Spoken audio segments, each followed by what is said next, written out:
Welcome to On the Chain. This is Jeff here with co-host Chip. What is going on tonight, Chip? Good to see you. Good to see everybody else that's here in the chat with us. Man, looking forward to an awesome show. And tonight, here's the big question that we're going to pose. Can the government take your XRP? How about your crypto? But you know what is for certain? Senator Brown is saying that crypto needs a warning label. He was actually referencing some of the ads that appeared on the Super Bowl, and he said each one of them, what a shame, they should have come with a warning label. So, Chip, this is getting insane with all the great things going on that we're going to talk about. Sometimes we got to talk about the asinine as well. So if you're ready to kick this thing off, go. Welcome to On the Chain. It's getting a little bit weird out there, Jeff. I'm not gonna lie. It's getting a little bit weird. People are acting weird. But you know what? That's how we know crypto's winning, man. I mean, that's how we know. It's very easy to say why we're winning because everyone's like, oh my gosh, they're all up in arms. And you know, the bottom line is this is what I dislike. I have exactly what I wanted to throw on screen, and it's somewhere in the chat. And you know what? You just connect. Oh, here it is right here. Look at this right there. Big shout out to John Smith. Wow. First live episode caught in a year. Wow. Back at you, John. Crazy. This show's for you, man. John Smith. Hopefully you can stay awake. I believe it's Where's like John Smith tuning in from 1 a.m. from the UK.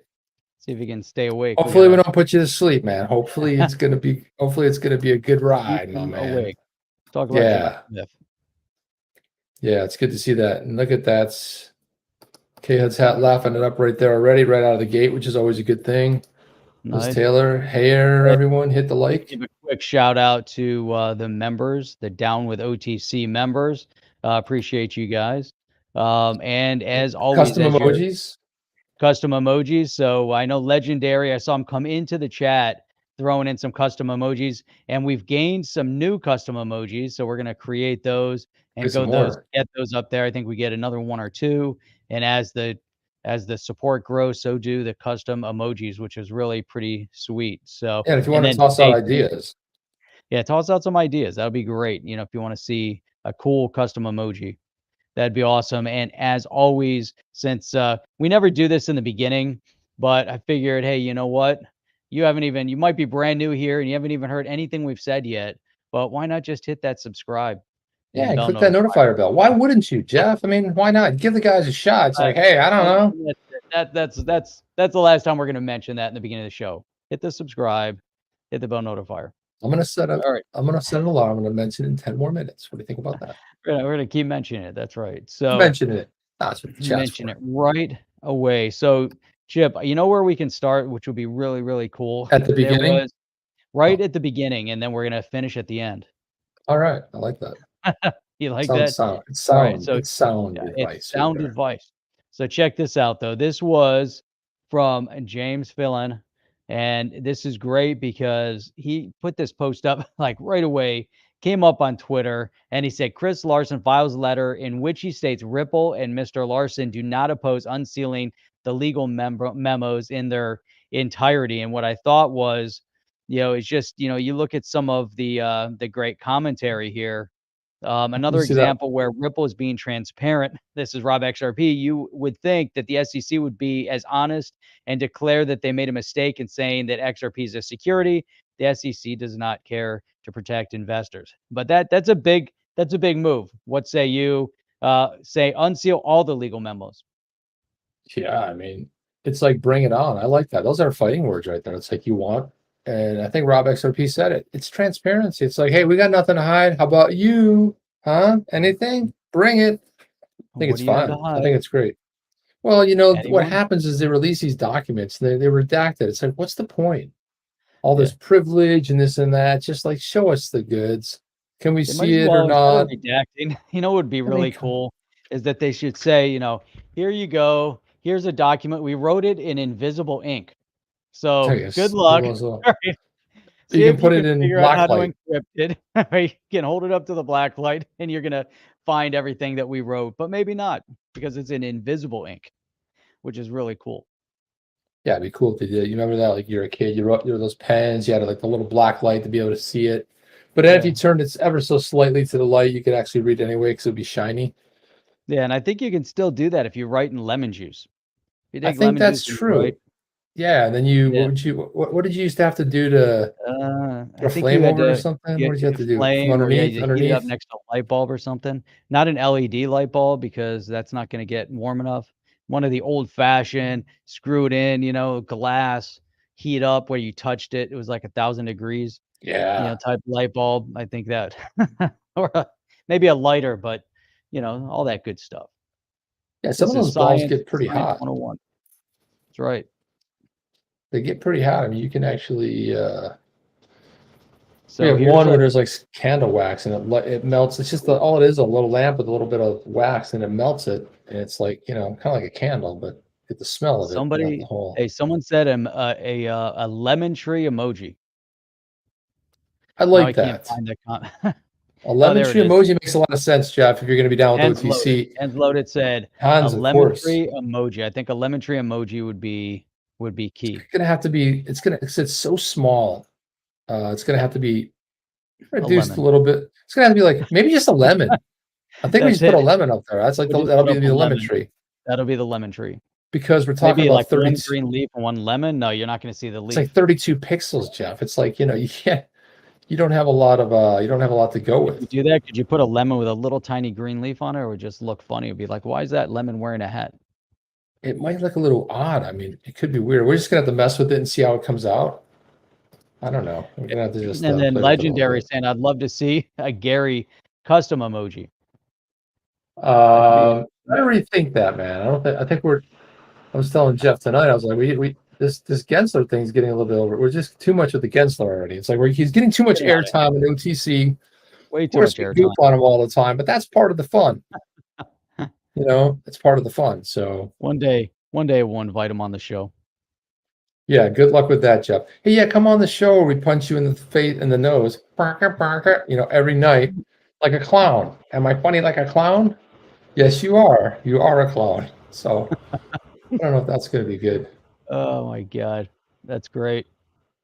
That's great. So that's all we got for tonight, Chip. That's it. Well, let me throw this up here. So this one's from David Schwartz. He is the chief tech officer of Ripple. I saw this one. And he says, and sometimes he's lighting it up with some funnies, but he just says this whole damn thread this is Punk 6529. Start to finish. And Nice. I'm going to throw it up there. There are no other constitutional rights in substance without freedom to transact. Being meaning to write this for 6 months, but the response to protest is illustrating this so vividly that today is the day. I assume we're in agreement that the constitutional democracies are a good form of government, or at least a better form of government than the other methods we found to date. Thoughts on that so far? Yeah, I mean, this is so far. We're not too far into it, Jeff. We're not too far into it, but this is good. So let's see. Yeah. So the Canadian response so far is let's keep it moving. Yeah, right. So this means that I'm taking for granted the following assumptions. My dog's over here. First off, people have a fundamental right to speech, assembly, religion, and so on. People are innocent until proven guilty. The state cannot punish people without due process, which generally means that in a court of law, state has to prove you have broken some specific law. And if you disagree with the principles above, I guess that's fine, but weird. But probably you can just safely exit this thread now because it's unlikely we're going to agree on anything else.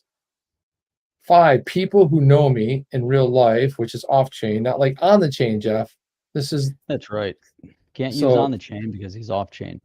It took me a long time. Can you believe it was I think I was like just last year's old when I realized what IRL meant in real life. Oh, is that what it means? Nice. That's what it means in real life. In other words, off chain. In other words, on chain. Type that out in real life.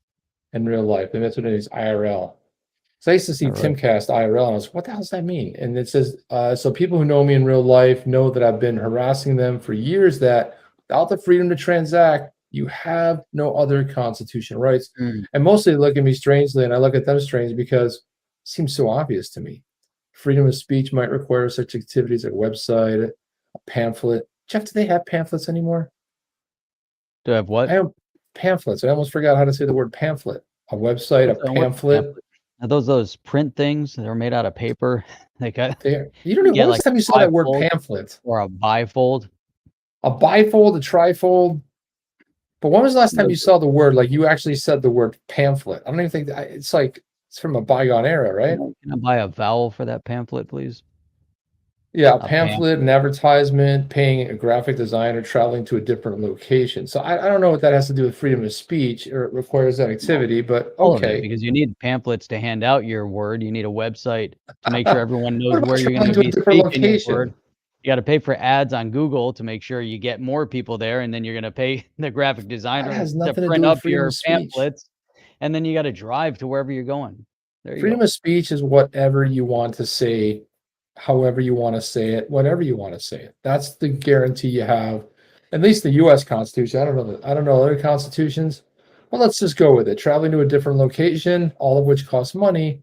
Freedom of assembly might require activities like taking a train to Washington, booking a hotel room, hiring a taxi, buying a hot dog with mustard while you assemble.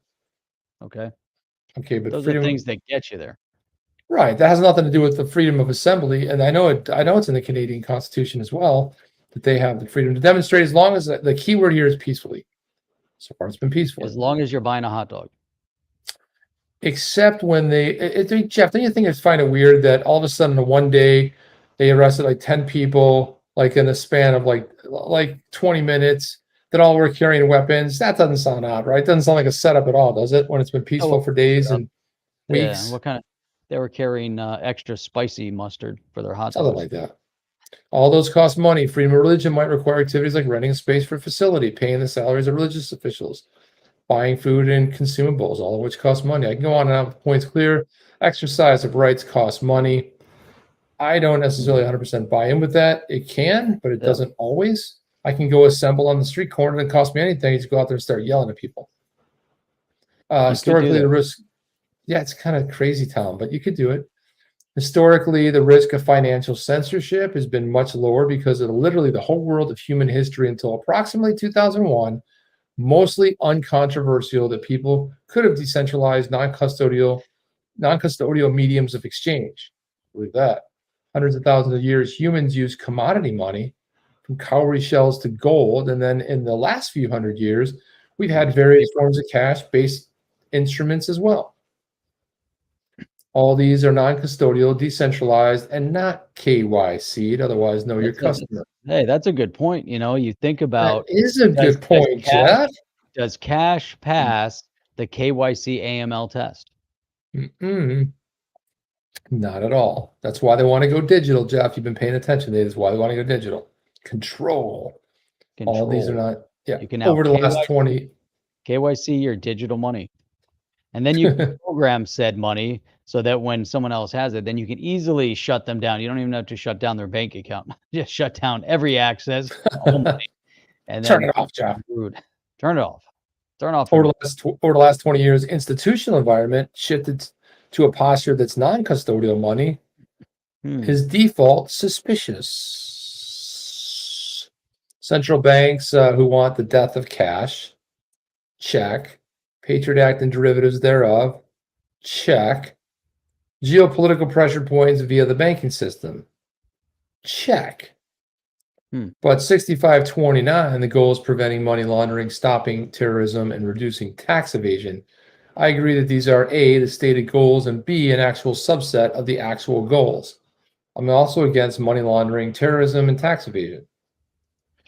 Problem, however, is that there's both short-term and long-term goal creep. In the US and the EU, banks and payment processors have been pressured to cut off accounts to gun shops, adult businesses, crypto businesses, and other perfectly legal businesses. I consider this to be undemocratic. If a country would like to make pornography or guns or cryptocurrency illegal, has every right to pass laws to do so. Then the citizens can re-elect or de-elect politicians who voted for it or challenge it in court. What happens instead is hidden deep bureaucracy type BS where the banks point to the regulators and say, well, they told us to close high risk accounts. And then the regulators point to the banks and say, we never said that. Just, be careful. It's outlandish. I've got, I don't know who this woman was from, what was her name over in Canada? Canadian Deputy Prime Minister Krista Freeland. Oh, yeah. So I've got her queued up over. So once we're done listening to this, you'll see, her commentary on the crypto space. And brutal, man. And it's just the smugness is just unbelievable. Smug. The Gary guns against their smugness is reeking. And then the net effect is you don't have a bank account anymore and there's no recourse, no due process, not even an actual law that says you should not have a bank account. It is deep bureaucracy running a parallel, opaque, unwritten legal system, deeply undemocratic. Even the current system, being unbanked and having to rely on cash, more or less ejecting you from the modern economy, paying bills, getting a paycheck, paying vendors, investing in a 401k, buying crypto, even all require access to traditional payment rails. That is so true right there. But guess what? It's getting worse. Many central banks have stated goals for the CBDCs to eliminate cash, allow global transaction censorship, apply deeply negative interest rates. And what's funny about this, Jeff, is you and I were sounding the alarm on this way, way back in the beginning when CBDCs were just starting to kind of get a little bit of traction, getting floated out there. And what do we see? It's all about control. Of course they want to do it. And you want to know the first player to emerge? What everybody said, oh, wow, they're just so advanced. China. Yes.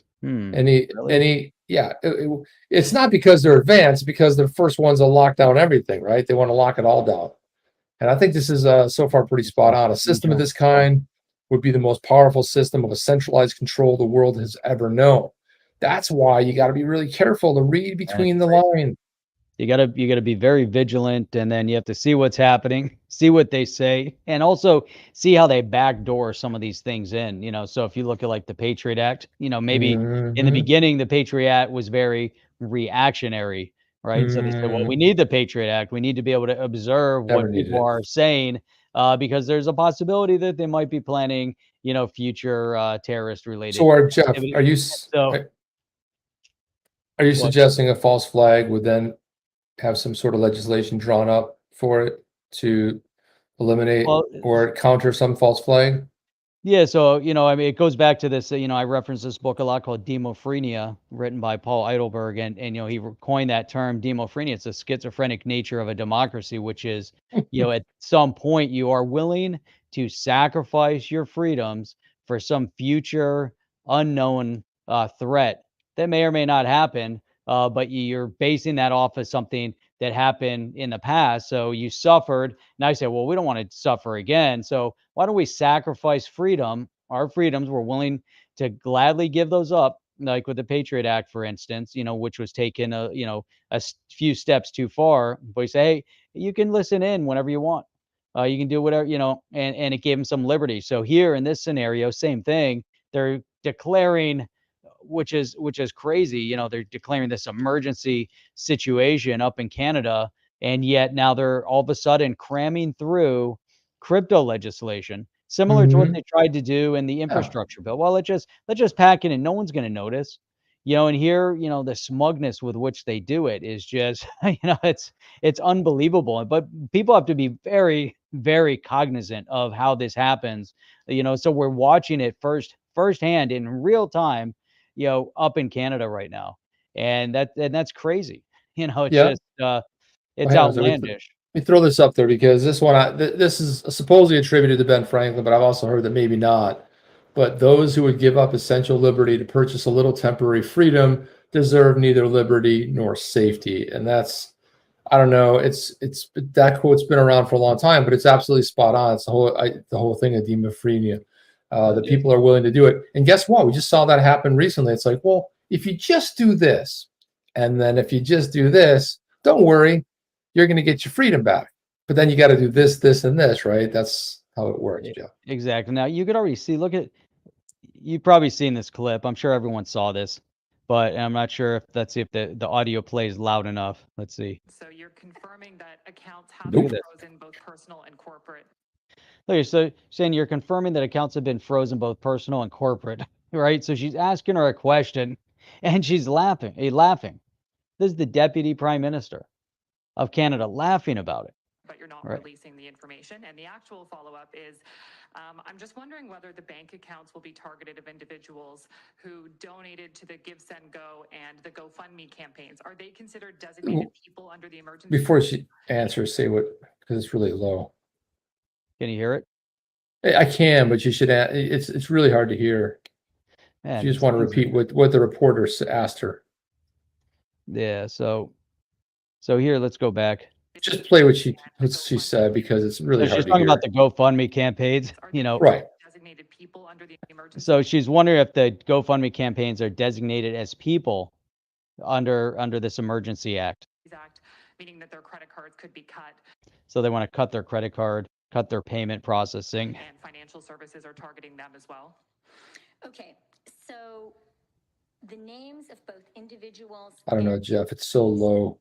As well as. Where do you have that? Yeah. Let me boost This that one- so we can listen to This it. one was on Instagram, so it wasn't even.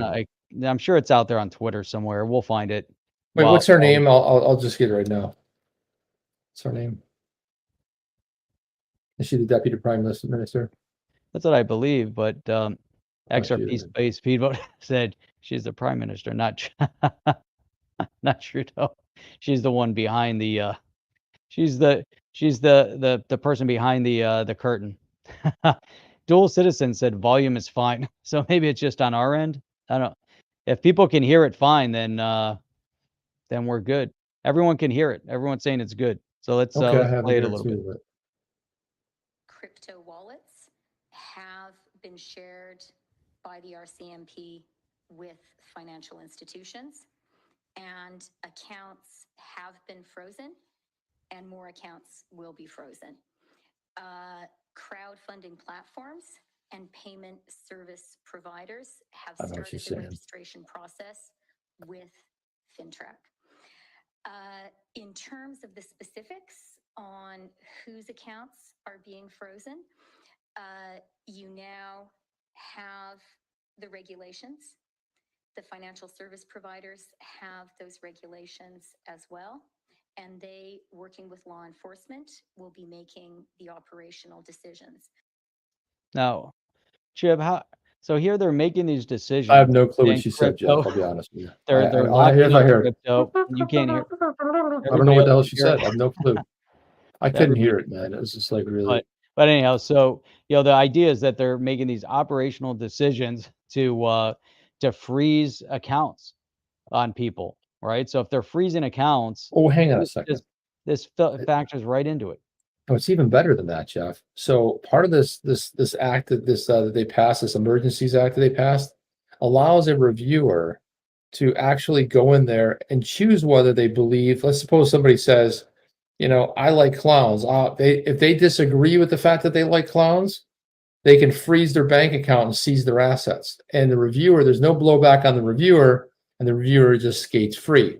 And it's up to the reviewer of whichever financial institution looks at it. They don't like your politics. They don't like the way you dress. They don't like the kind of car you drive. It doesn't matter. There's no framework. It's just if you're doing something that looks wrong in the eyes of the reviewer, they can freeze your bank account. So welcome to a disaster. Here's the question. So imagine you take your crypto and you put it onto a ledger, and now it's sitting on a ledger. And then I was thinking about this also. So what their objective is to stop people from, buying food, buying gas, and actually existing.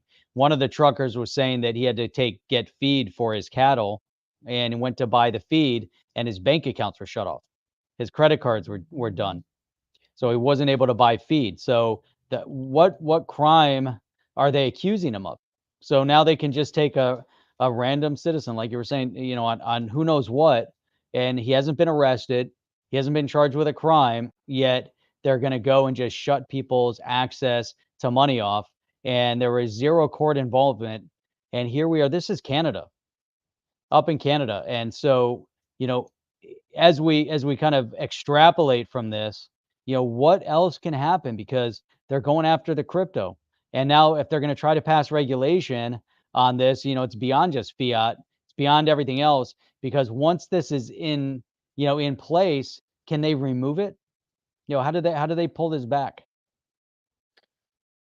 I don't know, but I just think that this whole idea, I just don't see where it goes, and I don't see how you can actually govern after this. It's such a breakdown of civil liberties, speech. I mean, you're talking about the most peaceful people. Yeah, they had they set them up with people going in there pretending they had weapons, but the sad part of it, and it doesn't even matter if you agree with what they're saying or not. If you remove that from it, they could be fighting for, look, the price of bread is too high. We got to bring it down. We're not going to put up with it anymore. I mean, if you disenfranchise yourself from what it is that they're requesting, bottom line is, like that thread we were reading, by the way, there's like 56 panels of that thread. We aren't going to read it all. But, it's like the bottom line is that you're violating some, in a democracy, what we just read, some basic principles that we're all kind of agreed to, like, hey, you have the freedom to assemble, to express your opinion, but do it peacefully. And all of a sudden you cannot support somebody, you can't give them money, you can't give them gas, you can't. And again, I always say, if you're looking at the specific of what they're complaining about, you're missing the whole point. Much the same way that people are like, well, I don't like Ripple, so I don't care. The SEC can, take them the thumb screws to them. Yeah, okay, but it's an attack on all crypto. This is not, it doesn't matter what they're fighting for, Jeff. This is an attack on civil liberties and freedom of speech and the right to assemble and just some basic things. I mean, that's the point here, right? Oh, it's amazing. I mean, it's just, it's mind-boggling, and I don't know the Canadian Constitution. I don't know, what they can or cannot do, but I'm sure that what's happening up there right now isn't legit. Well, it doesn't seem, and like I've always said this, like I always thought to myself, and again, I have Canadian relatives, but I thought, like, if the crap hits the fan, Jeff, I would look for certain places. Like I would be like, well, there's certain rabble rousers that I would expect, like the Croatians, Serjan. They've been through this already. They're gonna pick up the pitchforks and the torch, right? But when the Canadians lose it, okay, that's when people start going to pay attention. Canadians are like the most fun-loving people. You want to, like, you look at some of the best comedians in the world. Where are they from? They're from Canada. Some of the funniest people came from Canada. Funniest actors. I mean, they got a great sense of humor.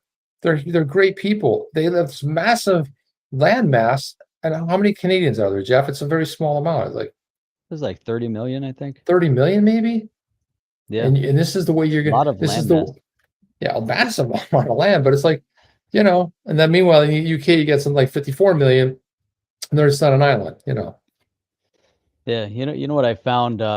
You should never say gold. Okay. Should never say to Canadians is that Canada is like a suburb of the U.S. Yeah, that doesn't go over too well. It doesn't fly. I don't know what suburb it is, but it's starting to look more like California or New York. If it was a suburb, it's probably right in the middle. That's Can you kind of imagine what though? it would be. So Canada has less population than California. Yeah, and isn't that something? And right now in the wintertime, I think a good percentage of the Canadian population ends up down here in South Florida. They're in Florida. We know that. Well, Hollywood right there. That's right. Right? I mean, especially from Montreal. So, yeah. Interesting stuff. There's a 38 lot of million these. now. Keeps growing. Keeps growing.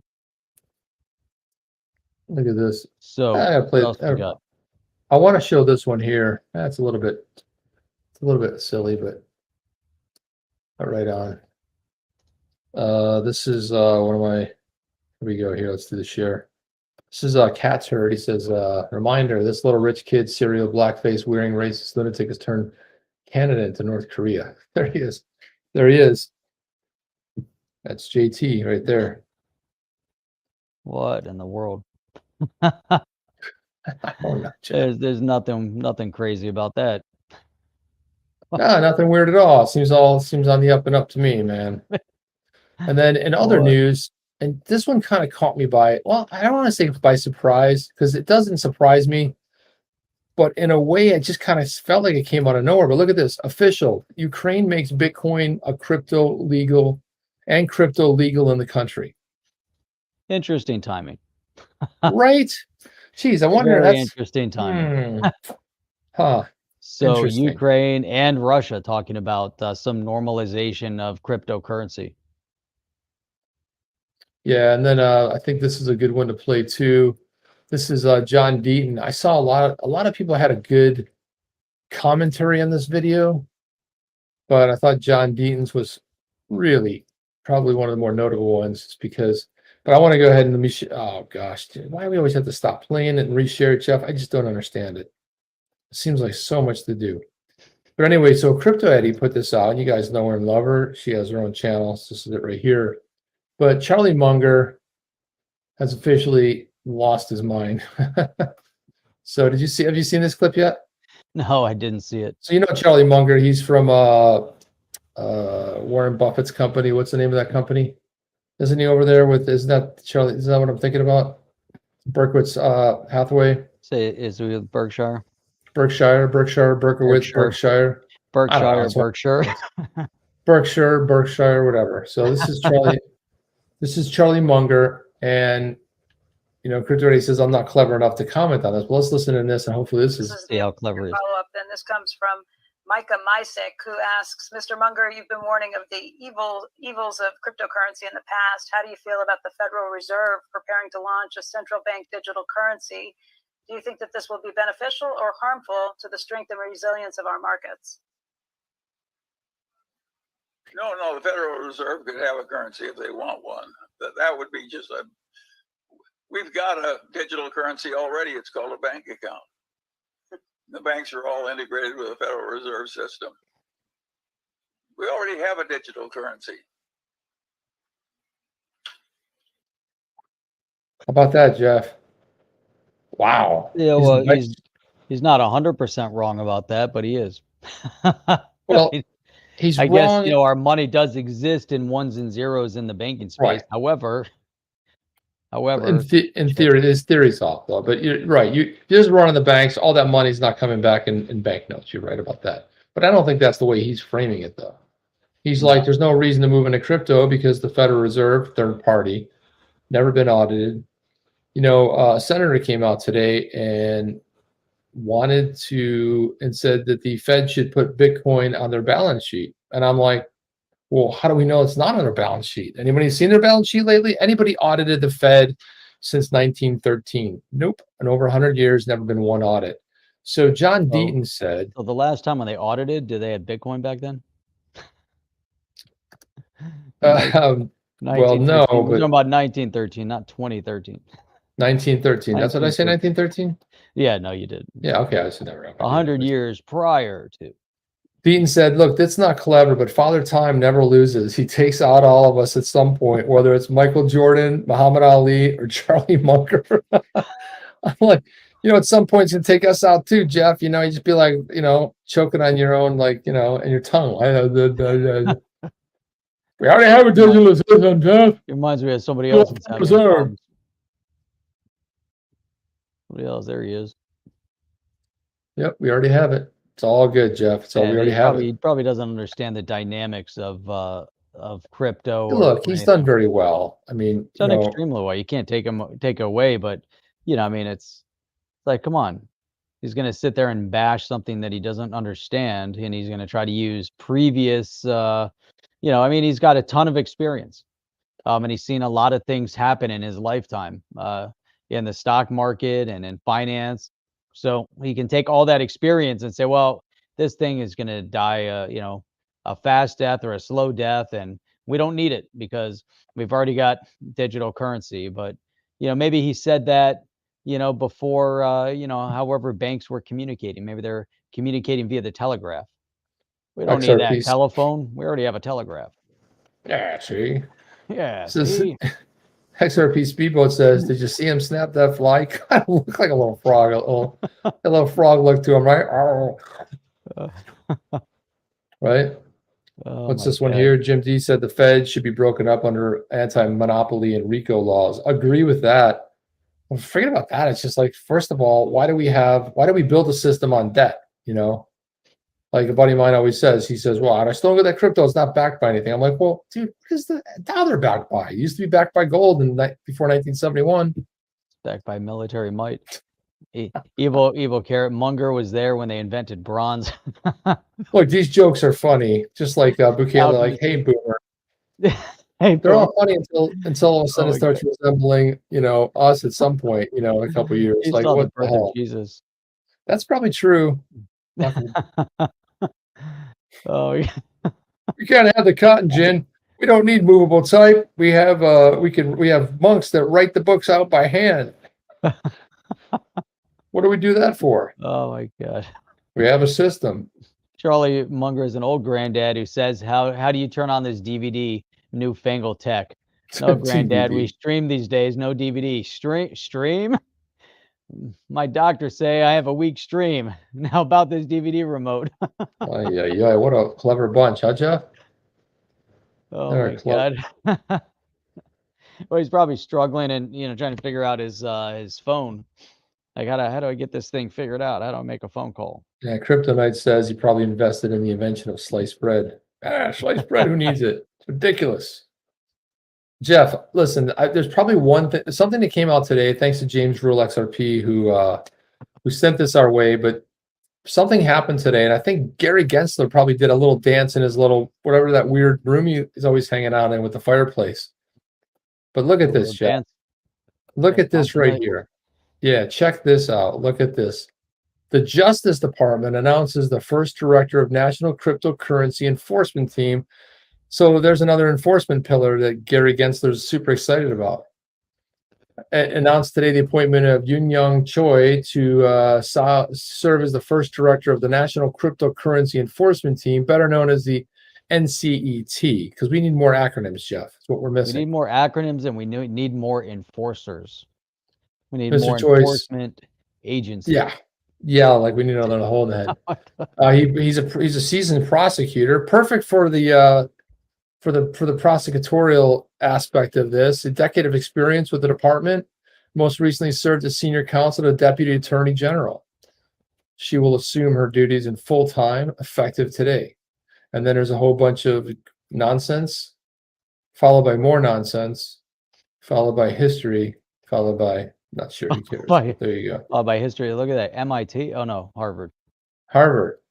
Yeah, she's a graduate of Harvard College, Harvard Law School. Look at that. Look at this. That's hard to accomplish when you go to both Harvard and Harvard Law. Court of the Southern District of New York. All that stuff just reeks of one thing, Jeff. Money. Yep. Well, it reeks of just a lot of things, actually. But my goodness, Jeff, that's incredible. My, oh my. And then I saw this tweet by Moonchaser that I thought was spot on. And there's so much going on in this one tweet that I think we always lose sight of it. Look at this. With the underlying architecture of the XRP ledger only improving over time and the introduction of smart contracts coming this year, XRP is poised to be the most reliable option for sourcing liquidity on demand. Pay attention to Ripple Liquidity Hub. It's all coming together. Thoughts on that, Jeff? Coming together. I think, we're definitely seeing some interesting movements, and sometimes growth doesn't happen at the pace that we want it to happen, but it's definitely coming together, step by step. We keep seeing news, coming out on what's been on this improvement within the ledger. There's obviously, a lot of interesting things that could come out regarding the smart contracts, regarding the side chains, regarding everything else. And so we got to love the development. We got to love the changes that are going on. But what's interesting, Chip. So we get all that good development over there. But what are your thoughts on it first before we move on to the next thing? Are you talking about the liquidity hub? Yeah, I mean, in terms of where the direction we're moving in. Well, I mean, look, we're talking about the federated side chains, talking about, all the things she was like mentioning in that tweet are really awesome. The whole idea with smart contracts coming into play, phenomenal. NFTs, phenomenal. And then being able to source liquidity, I think, it's just been one of the greatest strengths. And the whole idea of liquidity hub is that next level. So yeah, I sometimes think that like we hear about it and we're like, yeah, I kind of know that, but I don't really think we like put it together and realize how massive that is and how huge it is.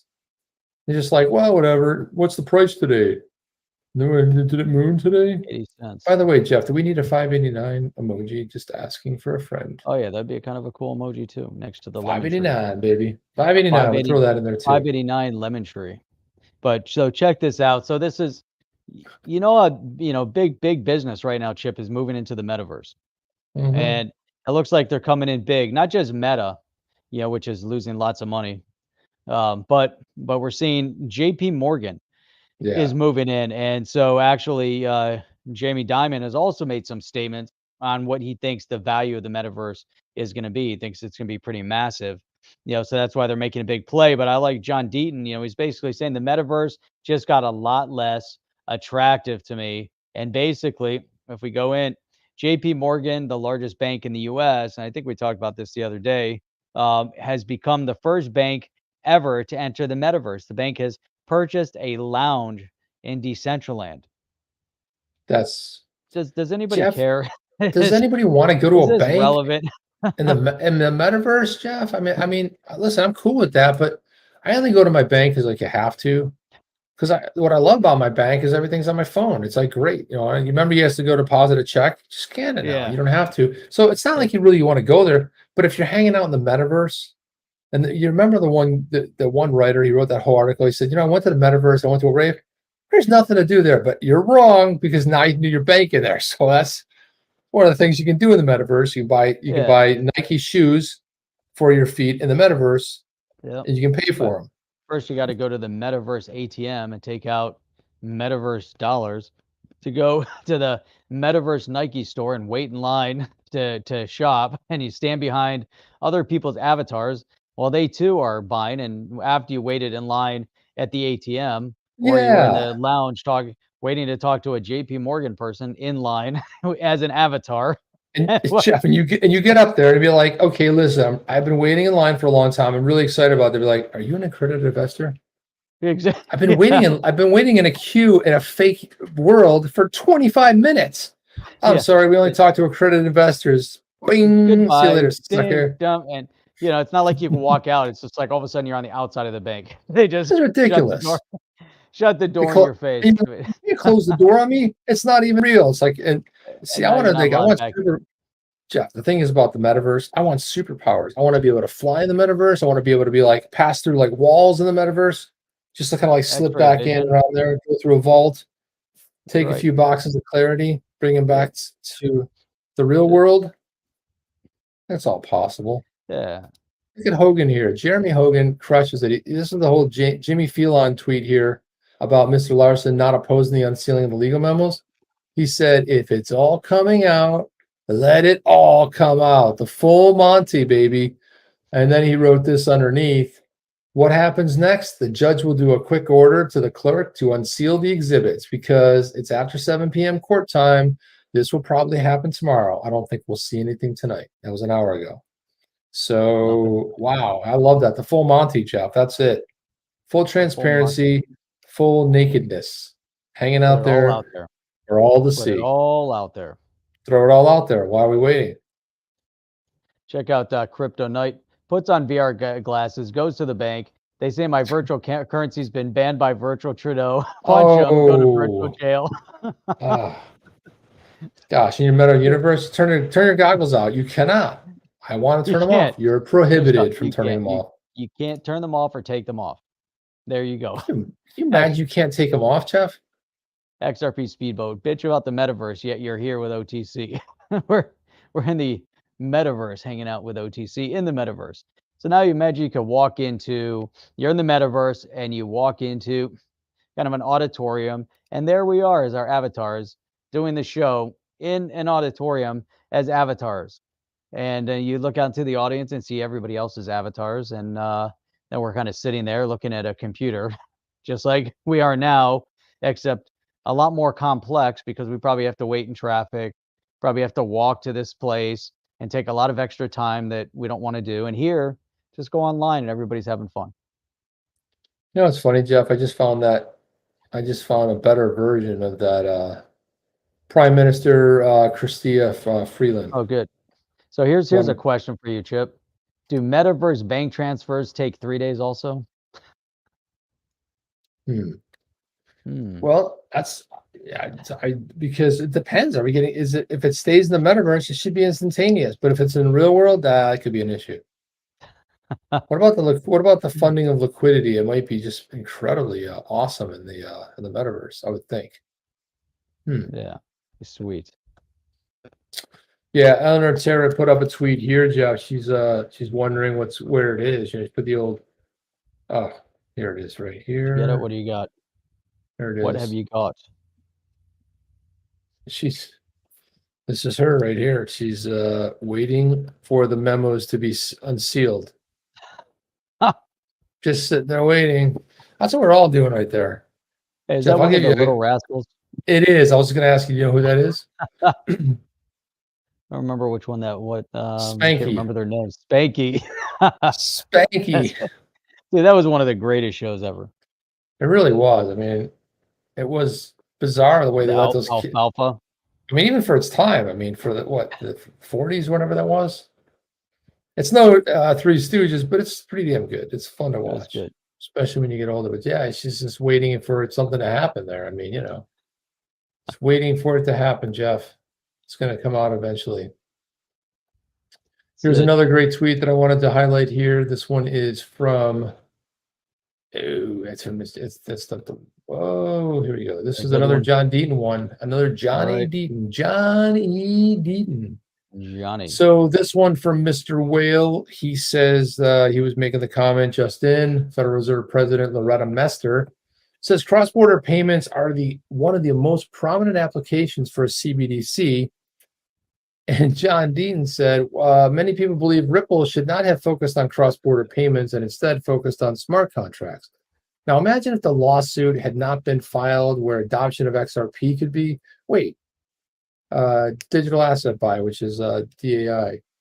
Was that the reason behind the lawsuit? Asking for 65,000 hashtag asking for 65,000 friends. Right on, Jeff. Interesting. I wonder if it were something about that, right? Things that's that interesting though. And really that's a great point and probably exactly why. And this is where I said there's so much more to. It's not, hey, you guys are selling an unregistered security. It's like, did they really care that much? Obviously they're going after some others, but why Ripple? Why make an example out of Ripple? One, it's a company that they can, highlight. And two, it always goes back to our previous conversations. They were taking on Swift. And the banking infrastructure, didn't take too kindly, especially those that were financially benefiting off of the banking infrastructure. They don't really take too kindly about anyone rocking the boat, so to speak. And if you're, providing short-term loans, during settlement process and all of that, and the interest earned over those, couple day period as you're waiting for settlement, and who knows what was, all these different, things, and the slowness of transacting money, and it's just like there's so much. There's a lot more to do than all of a sudden Ripple say, hey, we're going to change the way money moves. We're going to change the way you interact with money. It's going to be like sending email. It's going to be instant, and it's going to be cheap. And then the powers that be said, well, wait a minute. Not so fast. Not so Slow fast. down there, pal. And here we are. Look at this. Here we are. JamesRuleXRP said Securities and Exchange Commission has failed to distribute to Tesla investors the $40 million in cash penalties it collected as part of a settlement over Musk's now infamous August 7th, 2018 tweet. So here we are 3 years into it, almost 2.5 years into it. And the money's 3.5 years into it. What am I saying? 4 years. Almost 4 years this August. Yeah. And they were going to distribute it, but none investors didn't get any of the 40 million. Anybody surprised? No. Elon Musk. Look at Elon Musk's lawyer. Outside of SEC's gone rogue. That's an old picture. I mean, it's weird here now. But Jeff, that's the cool thing to do. It's like, you've got, banks freed banks, freed banks, which is the order? Free the banks. Bankman Freed Bankman Banks. Right. FTX Dual guy. Citizen is playing Sifu. Wonder if Say Sifu's who? any good. This game Sifu, he's playing on the PS5. They also have it on the computer. Looked interesting. Hey, so Chip, check this out. You know, we've been talking and referencing and thinking and discussing when is this executive the executive order coming? And so we look at it, say, well, let's see. It's interesting how they have to say, you know, both President Barack Obama and the previous administration. Well, you can't say previous Trump, the Trump administration. Well, you know, so issued executive orders related to digital assets. Did they, you know, and so we got to go through and look at. Oh, Jeff, exactly this is what so good. You just got to read this. This is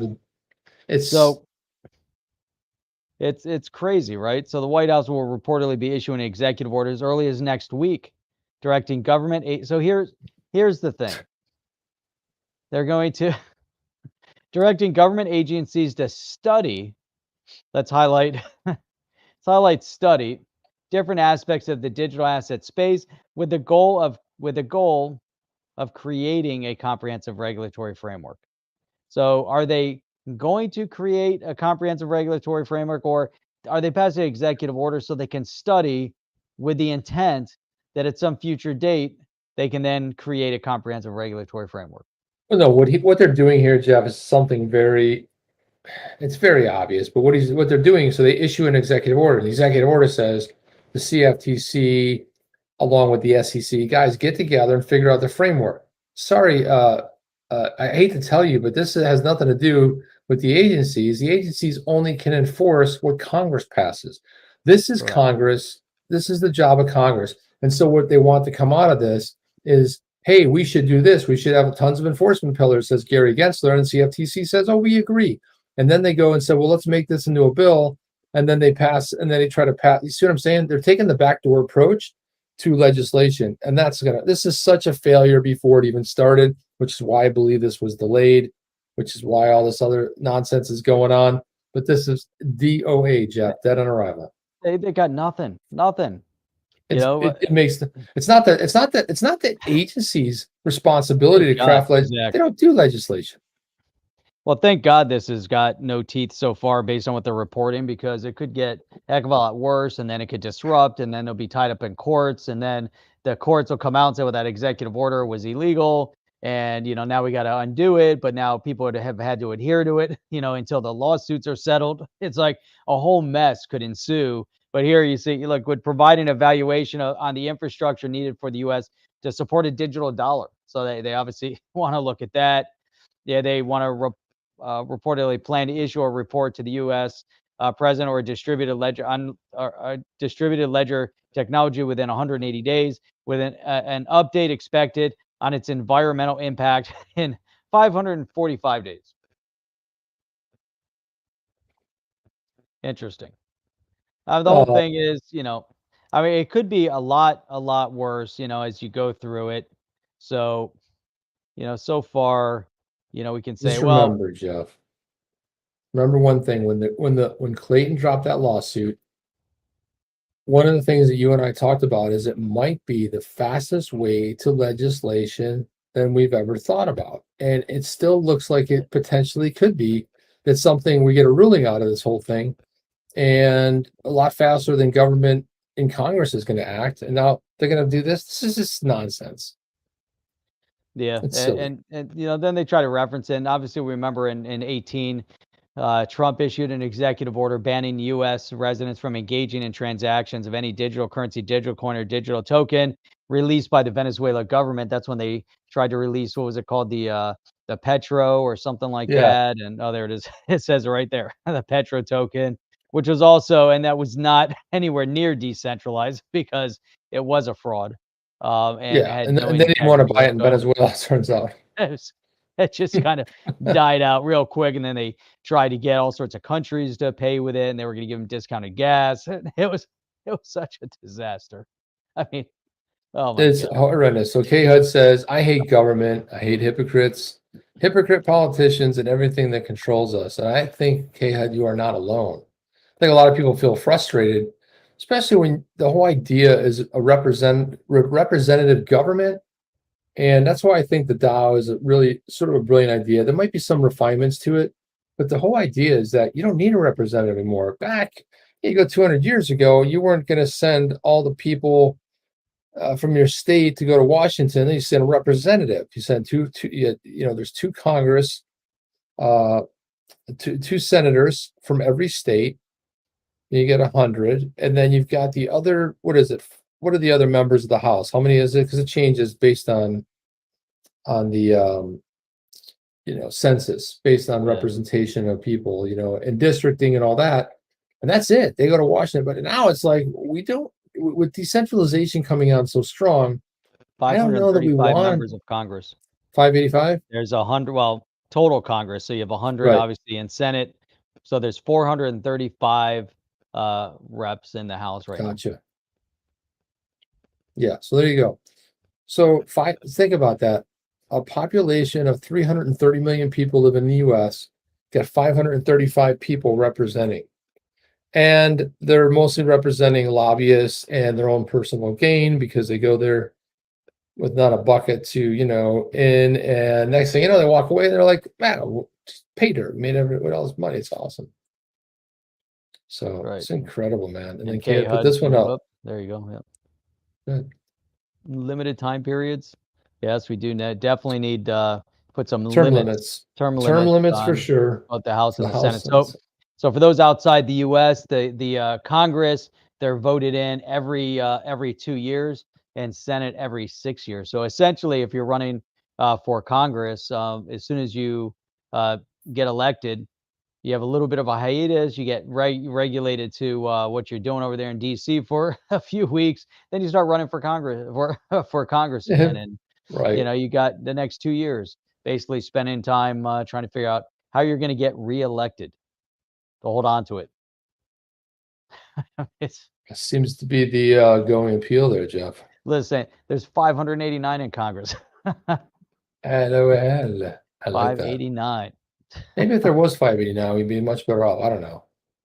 Would be better off. It's hard to say, really. I mean, it really is kind of difficult to say. What are you laughing at? The comments? You got to put them up there if you're going to laugh at them. It's crazy. Anyhow. This is insane. And this was a good comment here. Lord of the Flies is a great book about the basics of government, so it is. And you're seeing, unfortunately, you're seeing it come to fruition in actual government. You say, hey, we actually have a government here. We have people voting for you, and you think it would be some sort of civil discourse. But you see what's going on in Canada, you see what's going on in the U.S. and happening in other countries around the world. So if Lord of the Flies isn't in your political space yet, it will be soon. Yeah, that in 1984 pretty much kind of sums it up. Animal Farm's another one. I mean, coming to parliament near you. Yeah, I mean, Animal Farm, I think, was the original, the whole study of the really more humans, but yeah, politicians and how do you govern yourself? And this is what always happens. Always watch these reality shows. They say like, "Oh, we're going to create a new form of government," and then it basically decays into total chaos, and starts leaning towards dictatorship, right? And the original founding of the U.S. A lot of people don't really know the original stories when the first settlers got here. They're like, "We're going to do everything fair. We're going to distribute the land evenly. We're going to split up the things, and it's all going to be fair and even and everything else." And it was like a commune. Everyone's like, that sounds like the greatest thing. But then they ran into a problem pretty early on, which was 80% of the activity and work and forwarding the whole idea of the colony came from the top 20%.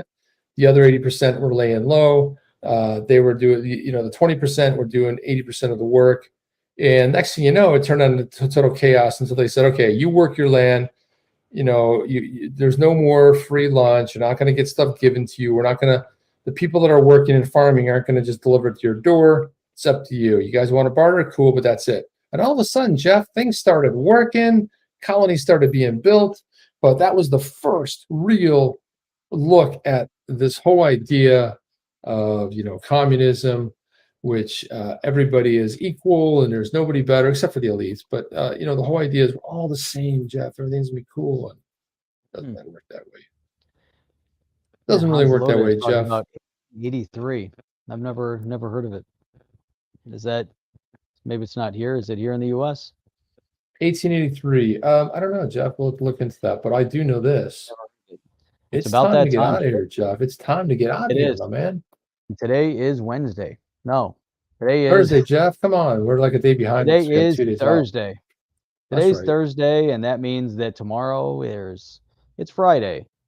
Yeah, Lots of we're off fun, and then the tomorrow. whole week starts all over again. So anyhow, so if you guys are brand new here, then you probably don't know when we stream. But if you go to onthechain.io, you can actually check it out. Check it out over there, and you can see, wow, they stream 6 days a week, Sunday through Thursday at 8 p.m. Eastern Standard Time, and every Saturday morning at 8 a.m.